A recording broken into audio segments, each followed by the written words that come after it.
Hi friends, நம்ம வீட்டில் செஞ்ச ஹோம்மேட் சிக்கன் மசாலா வச்சு குவிக்காக ஈஸியாக ரொம்ப டேஸ்டியாக சிக்கன் தண்ணி குழம்பு எப்படி செய்யலாம் அப்படிங்கிறத பார்க்கலாம் வாங்க.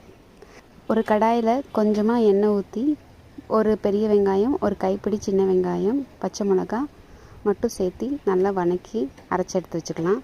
அதே கடாயில் எண்ணெய் ஊற்றி இஞ்சி பூண்டு பேஸ்ட் போடுறேன். முதல்ல அது போட்டாலே போதும். நல்லா வதங்கினதுக்கப்புறமா நம்ம கழுவி வச்சுருக்கிற சிக்கன் ஆட் பண்ணி மஞ்சள்தூள் உப்பு சேர்த்து நல்லா வதக்கிக்கலாம். லைட்டாக தண்ணி விடுற வரைக்கும் வதக்கிக்கலாம். வதக்கினதுக்கப்புறமா நான் செஞ்சு வச்சுருக்கிற பொடி எடுத்து போட்டு நம்மளோட சிக்கன் மசாலா எடுத்து அதையும் ஆட் பண்ணிக்கலாம். நான் இப்போதைக்கு 2 டேபிள் ஸ்பூன் ஆட் பண்ணுறேன். நல்லா வதக்கணும். உப்பு, மஞ்சத்தூள், மசாலா எல்லாமே சிக்கனில் நல்லா மிக்ஸ் ஆகணும். அதுக்கப்புறம் நம்ம அரைச்சி வச்சுருக்கிற மசாலாவை இதில் ஆட் பண்ணிக்கலாம். ஆட் பண்ணி நல்லா வதக்கி விட்டுட்டு தேவையான அளவு தண்ணி ஊற்றி கொதிக்க வச்சிடணும். அவ்வளோதான், சூப்பரான தண்ணி குழம்பு ரெடி ஆகிடுச்சு. செஞ்சு பார்த்துட்டு சொல்லுங்கள். பாய்.